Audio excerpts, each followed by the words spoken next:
Bonjour à toutes et à tous, bienvenue dans cette deuxième partie dédiée au revolver poudre noire. Dans la première, j'avais testé mon Remington 1858. Donc là, il est en morceaux parce qu'il vient de finir de tirer. J'ai mis un peu de WD-40 en attendant de le nettoyer correctement. Les résultats, c'est pas trop mal, mais je pense qu'il est capable de bien mieux, le revolver. Et on voit que je suis légèrement sur la gauche. On verra ça à la fin de la vidéo complète. Donc là, c'est partie 2. Il y aura certainement la troisième partie, la conclusion. Là, je vais essayer Colt 1860.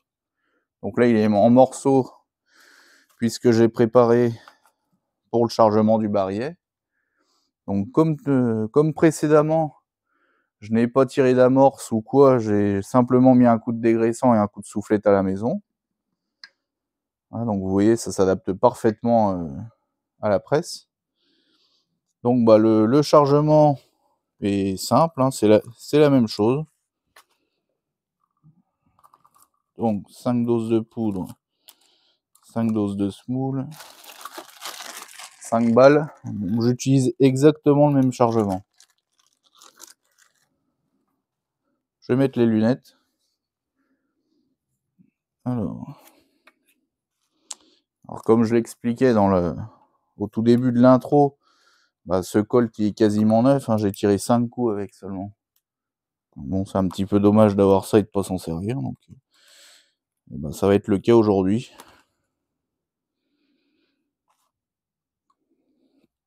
Alors c'est une belle arme, j'aime bien son aspect. On va voir ce que ça donne en termes de performance au tir, sachant que je suis pas trop performant à l'arme de poing.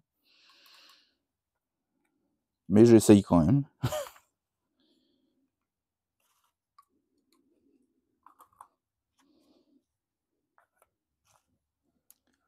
Bon, je vous montre pas le chargement de plus près parce que la procédure est exactement la même que pour le Remington.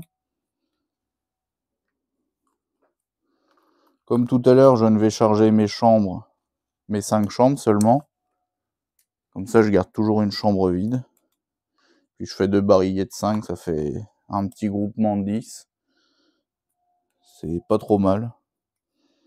Alors en compétition, alors moi j'en fais pas avec les armes de poing et avec l'arme longue, ça fait des années que j'en ai pas fait non plus.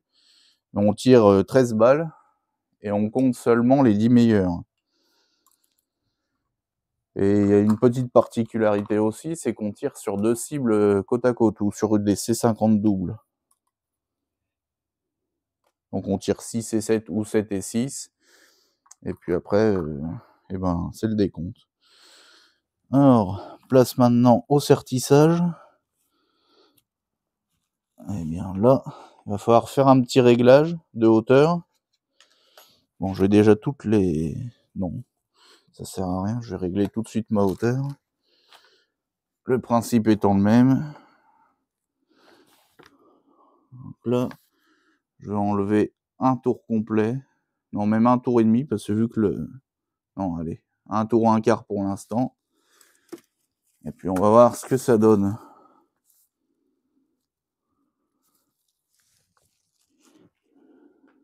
Non, c'est pas assez. Voilà.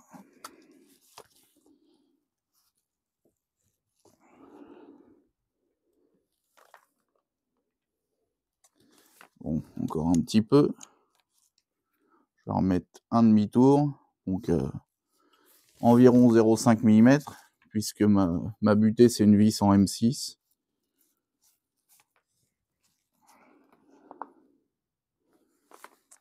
Le régler pour voir si je suis dépassant ou pas.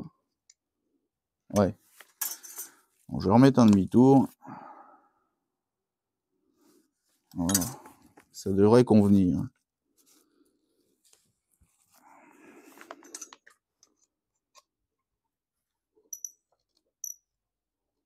Ça passe. Je vais faire les 4 autres comme ça.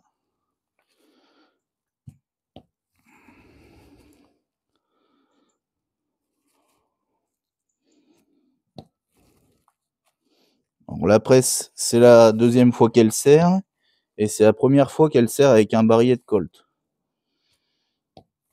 Donc bon, le fonctionnement a l'air d'être conforme à ce que j'attendais, donc c'est très bien.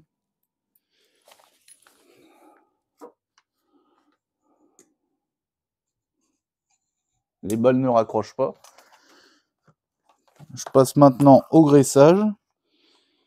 Ensuite, comme tout à l'heure, je remets l'arme, le barillet sur l'arme, pardon, les amorces, et puis place au tir.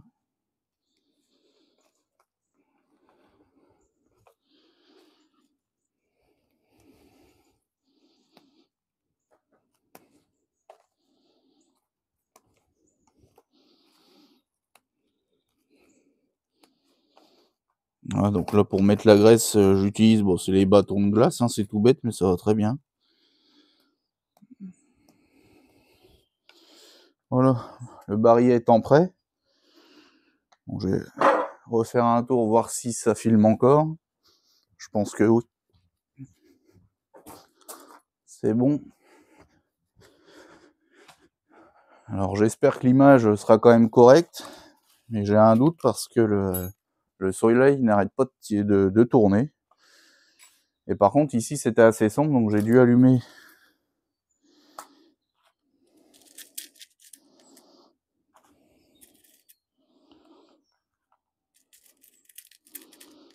allez, hop, 5 amorces.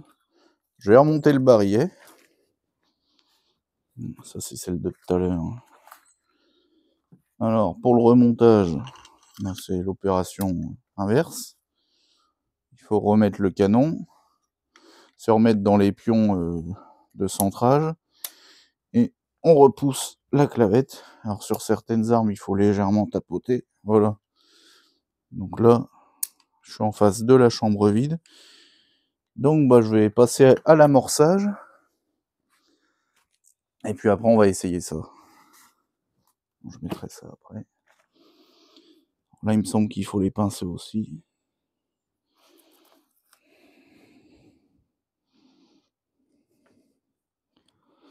Donc là, chambre vide, non. Pour faire la même connerie que tout à l'heure. Ah, je vais pas recliquer mon levier de refouloir.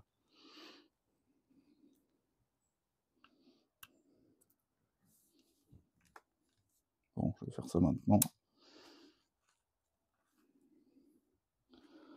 Donc là, je suis passé devant le canon, mais bon, comme la chambre amorcée et décalée,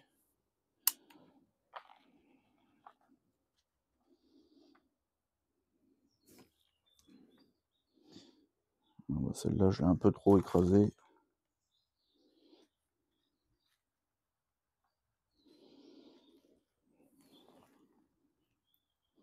Voilà.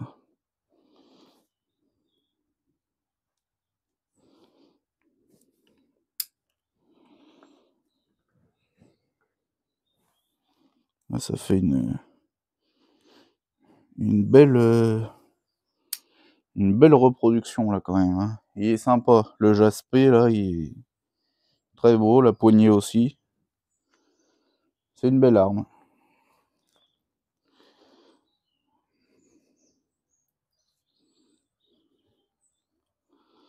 On va voir si ça tire bien.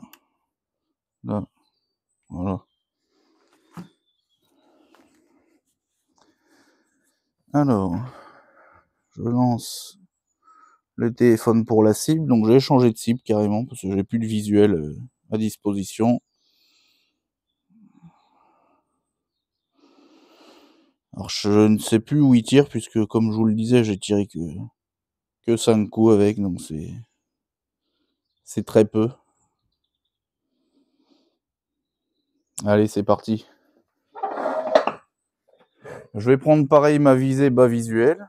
Alors ce qui est un peu particulier sur le Colt, c'est que le cran est directement taillé dans le chien. C'est pas comme sur le Remington où c'est la carcasse qui est usinée. On va voir ce que ça donne.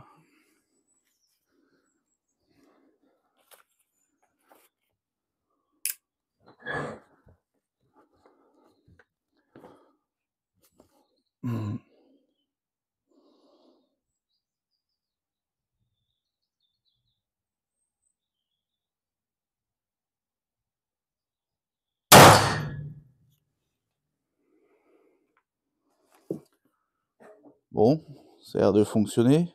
Ah! Alors là, par contre, il tire très très haut celui-là.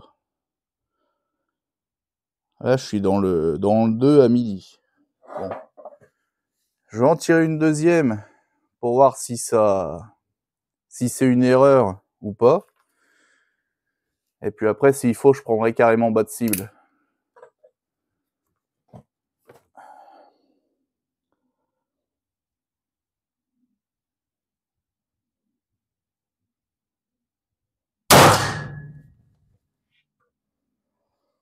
Regardez ça.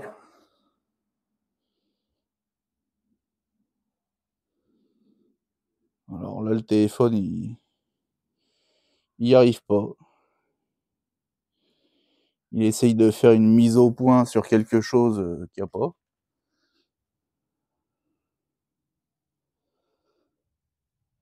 Ben, je ne sais pas où elle est passée. Bon. Est-ce qu'elle est passée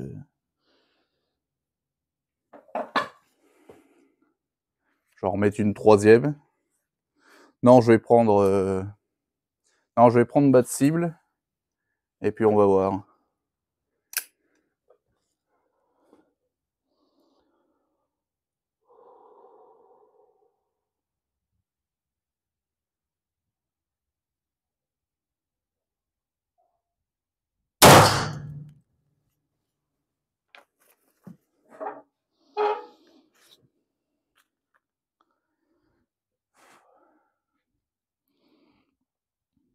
Alors là, en prenant bas de cible, j'ai un 9 à midi. Donc je vais continuer comme ça. Alors ce qui n'est pas évident en prenant bas de cible, c'est pour le latéral. On n'arrive pas forcément à bien se positionner. Donc je vais faire du mieux.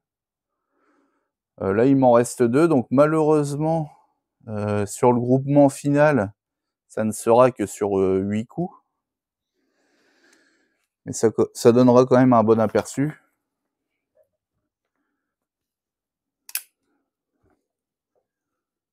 Allez.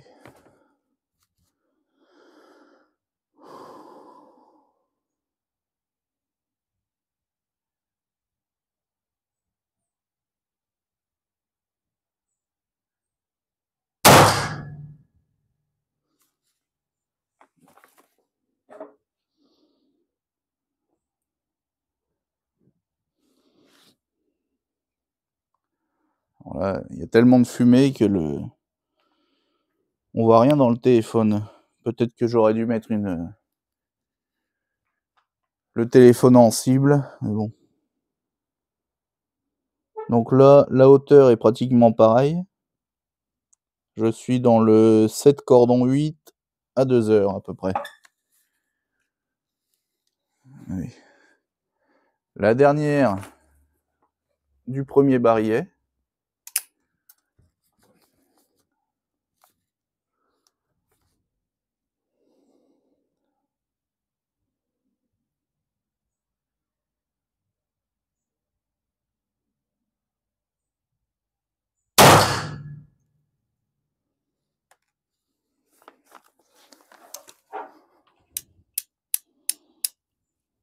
Voilà. Premier barillet terminé.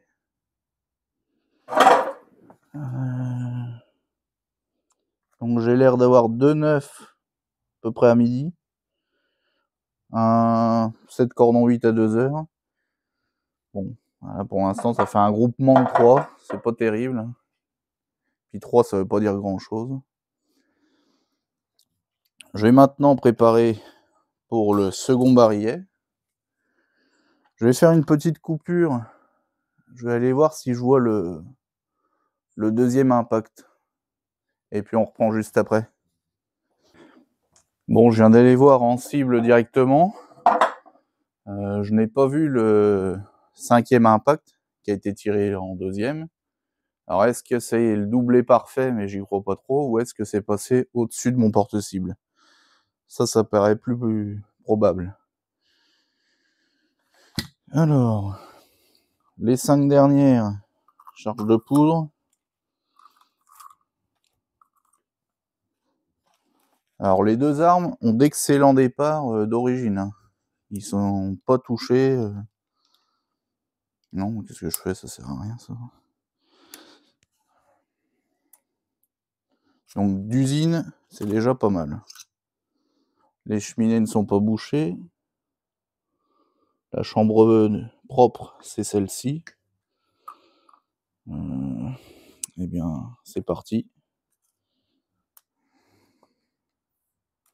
Ah, les lunettes, encore une fois. Bon, je pense pas qu'il y ait trop de risques, mais on sait jamais.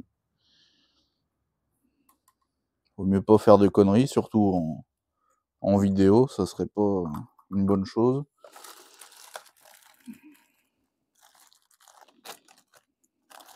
Bon, bah là, il me restait seulement 21 balles, hein, donc même si je voulais, j'aurais pas pu en tirer beaucoup plus. J'aurais pu en faire une supplémentaire. Mais bon, j'avais pas prévu la charge de poudre, donc il y en aura que 8 dans le groupement, puis c'est tout. Alors peut-être que je referai d'autres tests, hein, parce que là d'ailleurs la charge n'est pas forcément optimisée ni pour l'un ni pour l'autre. C'est une charge que j'ai pris comme ça arbitrairement.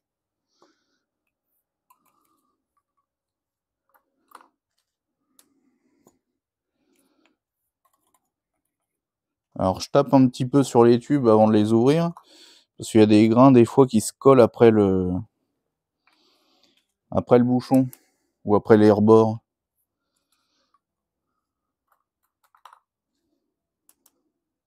Donc ça permet de les décoller, tout simplement.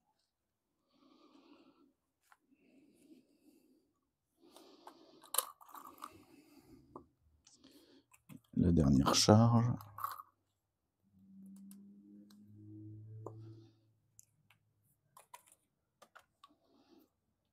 Voilà. Maintenant, je vais passer au siégeage et au sertissage, donc. Bon, bah, en tout cas, je suis bien content de cette petite presse. Elle a l'air de faire très bien le boulot. On force, mais ça, c'est beaucoup plus facile avec la presse qu'avec le refouloir, hein. Contrôle avec le réglet pour voir l'enfoncement. Non, bah c'est bon, c'est parfait.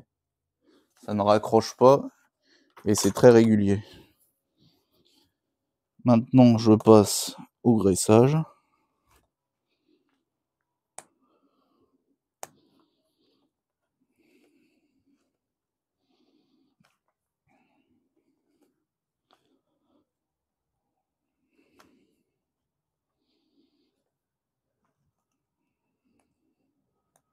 Alors sur le Colt, c'est pas comme sur le Remington. Le guidon est fixe et le cran de hausse, c'est pareil, hein. Comme je disais, c'est dans le chien, donc là on peut rien faire à part le creuser un peu, mais là ça aurait pas trop d'intérêt. Je tire trop haut. Il faudrait rehausser le guidon. Parce que pour le guidon, on travaille dans le sens de l'erreur.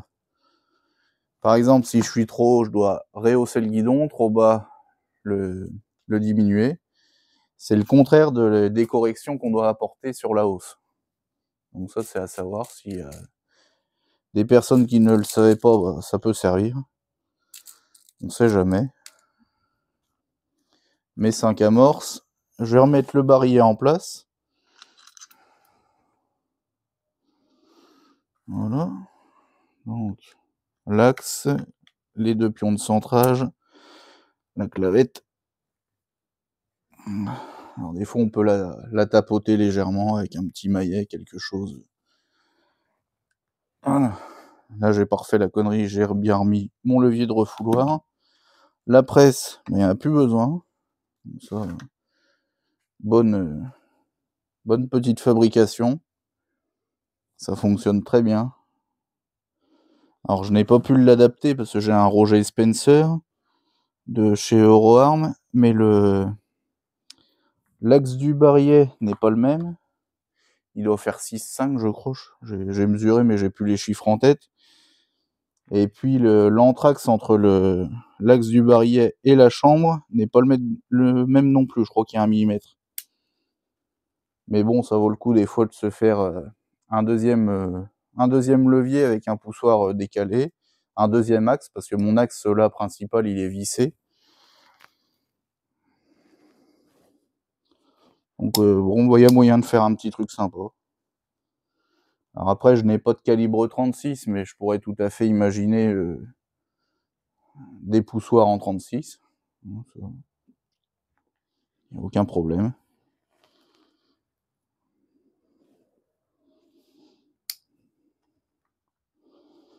Ça vaudrait peut-être le coup d'investir dans un amorceur. Il existe des appareils. Je sais pas trop si ça fonctionne bien. Mais ça doit, puisqu'on en voit en compétition. Ça fait comme des escargots un petit peu, on met les amorces dedans. Alors il y a aussi des amorceurs linéaires. C'est pareil, je n'ai jamais testé, donc allez, je vais m'arrêter en face de la chambre vide. Un petit coup de chiffon sur les mains, ça glisse avec la graisse. Je vais redémarrer le téléphone, je vais remettre la chaise parce que je l'avais décalée.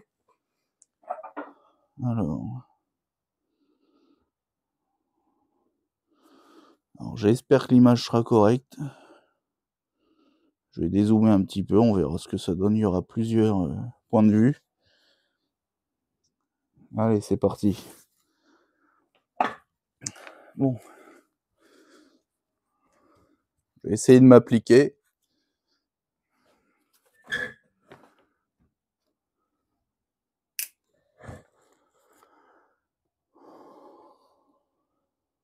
On a dit bas de cible. Hein.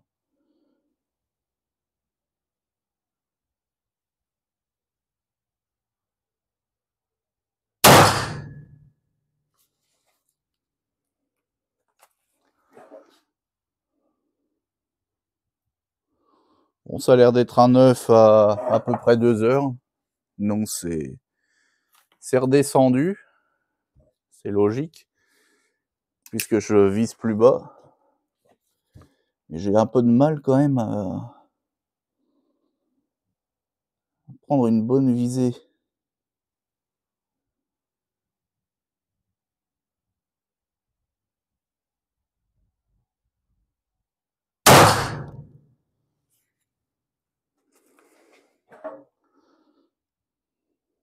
Alors là, je crois que c'est passé dans le même trou puisque ça a arraché le carton. Il a pas l'air mal ce petit Colt. Hein.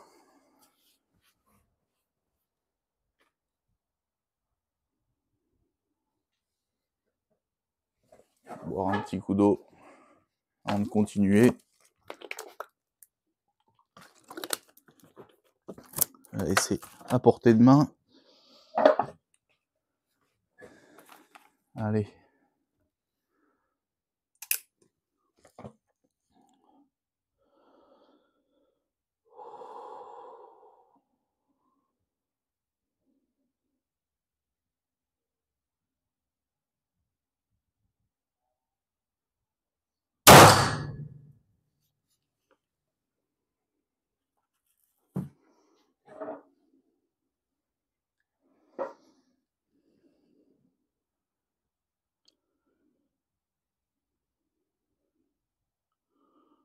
Dans le même alignement latéral, mais plus bas.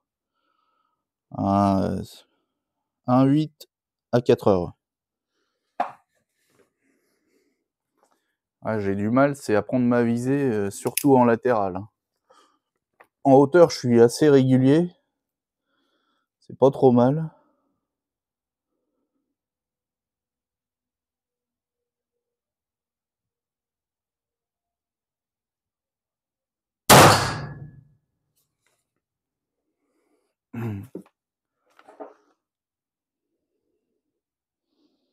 Ouais, à peu près dans le même secteur, 7 à 2 heures.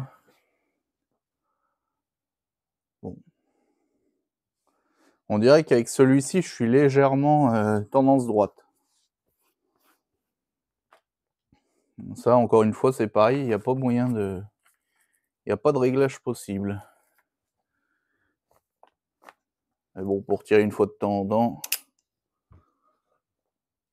Allez.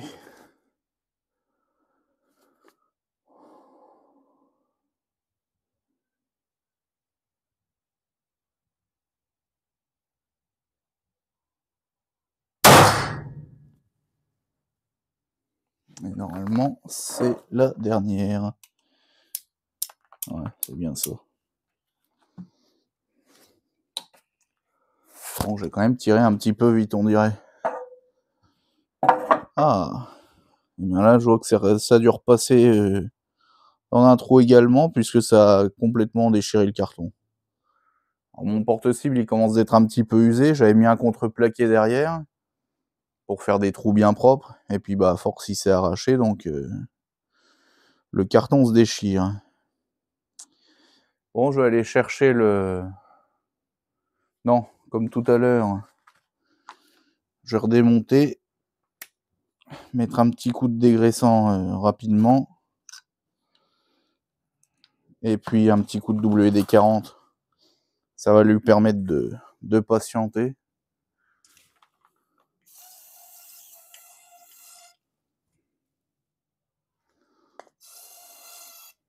Le temps de rentrer à la maison et puis de le nettoyer à l'eau chaude au produit à vaisselle. Puis de bien le rehuiler derrière surtout. Je vais mettre ça en séchage sur le chiffon.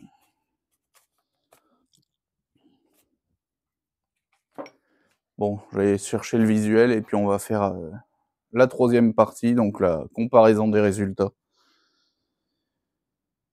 J'espère que cette petite vidéo, présentation et test sur le Colt 1860 vous aura plu. N'hésitez pas à le dire dans les commentaires. Et puis je vous invite à regarder la partie 3, la conclusion. À plus!